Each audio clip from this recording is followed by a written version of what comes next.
Micah. Micah, hello? Hello, good evening, Papa Jack. Good evening. Kamusta ka?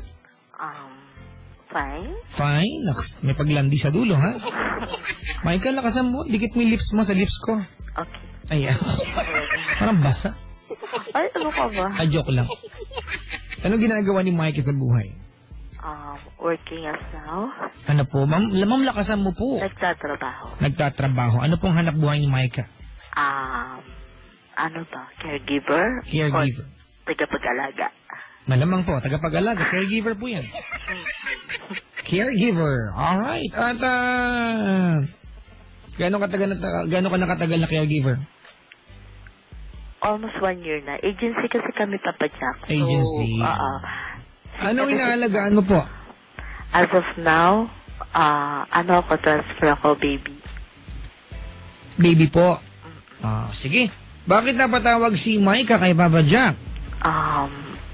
Sana ako ng konting advice, Papa Jack. So, sige, Micah. Konti lang, ha? Huwag mong damihan to kasi ikaw nagsabi konti lang. Eh, naku, Diyos ko, inaasahan ko. Bibiro lang. Okay. Sige, dali, kwentuhan mo ko. Ano ba? Okay, Ito ba'y kwento ng kalungkutan ulit? medyo, pero may ending naman, Papa Jack. Ganun ba? Maganda yan, maganda. May ending. Sige, tuloy. Okay. Kasi ganito, Papa Jack.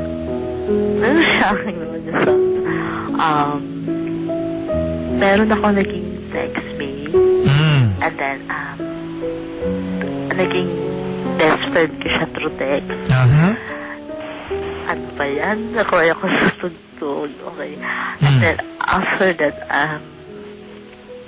okay lang, text kami, and then... Wala kang asawa, ha? Separate. 2 years na. Okay, so nagka-textmate ka po. Nag-text na. Siya ba yan? No. Hindi. Hindi alam na naman ako. Tapos? Actually, Papa Jack, may problema dun sa ka-textmate ko. So, sabi niya gusto niya ako makita in person. Saan mo po nakabuhay number? Sino una nag-text? Siya ba ikaw? Siya. He got my number on screen. Anong on screen po? Sa Chatnik, Global Destiny. May pag-promote pa, silon siya. Sorry. Sige, tuloy. Tapos? Kasi you asked me. I'm sorry. I'm really sorry. We apologize. Continue na. Sige, tapos yun nga, Papa Jack, okay naman. Okay yung friendship namin. Until dun dumating sa point na nagkaroon ng problema. Kasi,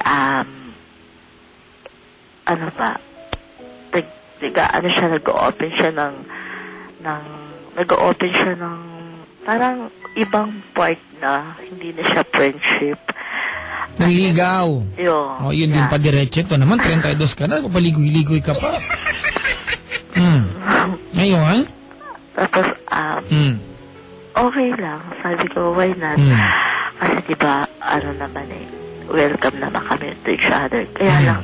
Sa madaling sabi, nagkita po kayo. Nagkita na kami. Actually, nagkita na.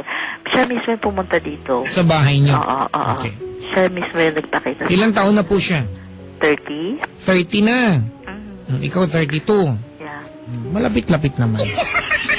Tapos? Ang problema kasi, Papa Jack, okay lang. Winelcome ko yung pagiging, niya. Kaya lang kasi, siyempre, di ba, best friend ko siya. Alam ko lahat ng ginagawa niya. Alam ko lahat yung sa kanya. Gaya ng ano pong alam mo sa kanya? He's a bi. Bisexual. Yeah. And then, ayun, masaya kasi lagi siyang nagte-text. Every morning, before pumunta siya ng trabaho niya, tumatawag. Sweet kasi siya, as in, sweet talaga siya. Gano'n po katagal kayo naging magka-textmate? Papa Jack, 2 Bago months nagkita? Almost. Yeah, 2 months. Tapos nagkita kayo? Mike, anong tanong mo sa akin? Hindi naman ganun katagal. Papa Jack, ito yung question ko. Question na lang. Sige, diretso na lang natin. Sige po. Until now, Papa Jack, kasi nakakuray ako. Until na, Papa Jack, lagi siyang tumatawag. Kino-convince niya ako. Kumusta ka na, friend? andyan pa ba ako sa puso mo? Papa Jack, ayoko na sabihin. Teka, naguguluhan po. Naging kayo po ba? Naging kayo? Yeah. Yun naman pala, hindi mo naman sinasabi. Naging kayo pala. Puro ka joke. Naging kayo po. Gaano katagal naging kayo? 1 month? 1 month. Noong naging kayo po, nagkikita ba kayo? O sa text lang din na nag-exist yung ano nyo? Text lang, Papa Jack. Text lang. Taga saan po ba itong lalaking ito? Somewhere in Buendia. Somewhere in Buendia. Bakit po hindi kayo nagkikita madalas? Naging kayo naman. Ayoko. Ayaw mo. Bakit mo sinagot? Ayaw mo pala. Siyempre, umiiwas na rin ako, Papa Jack. Bakit ka nakipag-commit kung umiiwas ka pala? Kasi love ko rin naman. Bakit ka umiiwas kung love mo? Hindi kita maintindihan. Ayoko. Kasi diba, nakakaano rin naman kasi alam mo kung ano siya and then... bakit ka pa nagsabi ng mahal mo rin siya? Bakit ka na pumayag na tawagin magkasintahan kayo kung ayaw mo pala at may mga ayaw ka sa pagkatao niya? Ano, niloloko mo lang sarili mo? Ayoko yung pagkatao niya, Papa Jack. Ikaw nagsabi, alam mo kung ano siya, bye siya, okay. Yeah, I know. Parang ayaw mo. Masakit kasi, Papa Jack, one time, di ba, tatawagan ka niya, girl, friend or something na, itong, nung kami na as in, mine ang tawag niya sa akin, mine, rumampa ako, gabi, di ba, parang mas masarap na isipin mo na girl yung karibal mo, diba? So, sabi niya, sabi ko sa'yo, pumunta ako dyan diba? Ayaw mo, rumampa na lang ako. Parang ganun. Ganon. Okay. To the maximum level, diba? Meron na mga time na yung kayo na. Nung time na sinasabi niya, ay, rumampa akyat. Kayo na ba nun? Yeah. Kayo na. Okay. Alam mo, naguguluhan ako sa iyo, Maika, may naguguluhan ako sa iyo kasi kayo nga, pero hinahayaan mo na gantihin ka ng lalaking ito. Anyway, hindi ko alam, basta bahala na. Anong tanong mo sa akin? Okay. Question is, Papa Jack. Ma'am, pakilakas po. Feeling mo, para sa'yo, Papa Jack, i-welcome ko pa ba siya? Or saying goodbye na lang? Siguro, goodbye na lang, friend. Forget me and I forget you. Parang gano'n na lang. Ano ba? Kasi Papa Jack, alam mo kanina na tumawag siya. Basta itong mga days na nagdaan, lagi siyang lasing. Kanina tumawag siya. Sabi niya, friend, andyan pa ba ako? Ako pa ba? Actually, Papa Jack, magpalit na ako yesterday ng number. Hindi ko alam kung bakit hindi ko matanggal yung SIM card ko. Siguro naghihintay ako ng text niya. Naghihintay ako ng call pa rin. Kahit deep inside, lagi ko sinasabi sa sarili ko, no, mali. Huwag na. Bayaan mo na siya maging masaya kung ano siya. Hindi ko naman inaasahan na the time na aasap ako. Hindi ko rin inaasahan na tatawagan pa niya ako. Kasi kinamin ko na sa kanya na ayoko na kalimutan na lang natin kung ano yun kung ano man naging tayo. Kanina na hurt ako talaga so much. Bakit ka na heart ng so much? Kasi naman di ba, tumawag siya kanina. So, nandiyan pa ba ako? Friend pa ba tayo? Bakit hindi mo sinasagot yung mga calls ko? Ako sure, hindi ako makapagsalita, Papa Jack. Parang ayoko parang gusto ko nga. Taga ganito, Maika, honestly, naguguluhan ako sa pagkatao mo. Hindi lang sa kwento. Okay? Bakit? Stop. Ganito, Unang-una, gusto ko lang malaman, nung nag-asawa ka, gaano katagal kayo nung asawang bago naghiwalay? 10 years. 10 years. Okay, ganito Unang-una, I'd like to correct you, telling me na best friend mo siya. Kasi hindi totoo yan. Ito na naman ang kaibigan, hindi po itinatalaga, okay? Ha? Hindi itinatalaga, uy, best friend tayo. Hindi ganun yan. Friendship is developed, di ba, through a long process. Alright? Okay. Oo, huwag mong sabihin na, alam mo kaya nagpipiling ka kasi masakit kahit di naman. I'm sorry, I have to be brutally honest sa iyo, okay? I don't see the point na at the age of 32, hindi mo makita na ang mali sa ginagawa mo. You want to call someone na tinext mate ka, gusto mo i-claim na mag-best friend kayo. Unang-una, that's a lie.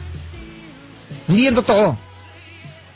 Okay? Siguro. Pangalawa, sinagot-sagot mo siya, you said yes, the commitment sa kanya, and yet you want to tell me ngayong gabi na masakit, ayaw mo i-commit sarili mo sa kanya ng buong. Ba't mo pa sinagot? Ayaw pa i-commit sarili mo.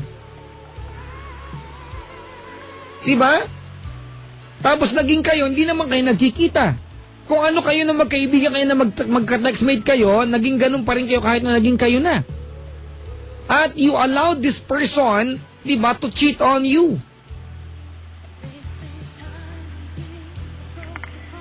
Mahal mo ba yung taong yan? Which I really doubt kung mahal mo. Pasensya ka na, nadidisperdahan ako sa'yo. Kasi the problem here, alam mo kung ano, Maika? Alam mo kung ano? Ang problema dito kasi, baka nakakalimutan mo na may mga totoong tao sa paligid mo and you are really focused diyan sa ka-textmate mo. Diba? Sabihin mo nga sa akin, kanina tinanong kanya kung nandiyan pa siya sa puso mo. Hindi ka mo nagsalita. Ano dapat magiging sagot mo kung sakaling hindi ka nagsalita? Kung sakaling nagsalita ka pala. Anong dapat yung sagot mo? Hindi ko rin sure, actually. Hindi ko maintindihan. The way you talk ngayong gabi, Maika, I have to be honest sa'yo. Okay lang ba? Okay. Si Lunching, kung mapakinggan mo, you sound as if you are really hurt. Ganun yung dating Parang ang sakit-sakit sa'yo na pinagdadaanan mo. Pero, kung papakinggan mo sarili mo, sinasabi mo sa akin, hindi gaano malaki ang bahagi niya sa puso mo. Asan nanggagaling yung sakit? Umaarte ka? Ayoko. O pinipigilan mo yung sarili mo? Alin po doon? Umaarte po tayo o pinipigilan mo yung sarili mo? Siguro, Siguro, pinipigilan. O, ganito, please help me understand. Gusto namin maunawaan, gusto kitang maunawaan. Kasi kung titignan mo, ganito, mayroong lalaking involved sa buhay mo, bisexual, okay? Okay, mga kaibigan, actually, it's not, hindi naman issue dito sa Ilunching kung bisexual siya o hindi. Wala na akong pakialam doon. Kung talagang mahal mo, carry na yan, okay na yan, fine. Alright? Yeah. Okay. Ano ba kasi ang nararamdaman mo talaga para sa kanya?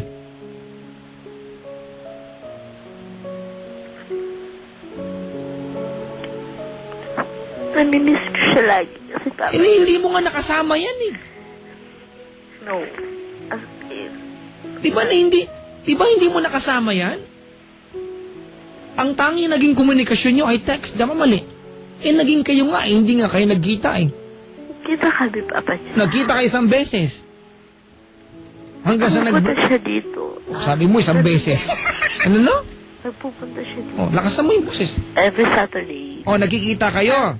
2 to 3 times. Okay, sige, fine. Okay, nagkita kayo na maraming beses na naging kayo. Sabihin mo sa akin ngayon, Maika, how do you feel for him? Ano talaga nararamdaman para sa kanya? Yung totoo. Sige, magsinungaling ka kung gusto mo. Yung totoo.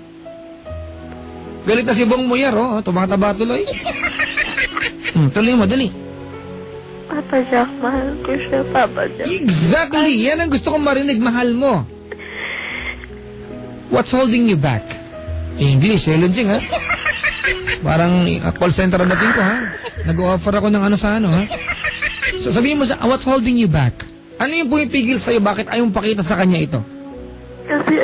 Kasi bisexual siya? Even doon, di ba? Kasi sabi niya, mas maganda pa maging kanibal mo yung babae. Kasi everything na nagagawa niya, you can do too. Pero pagka lalaki,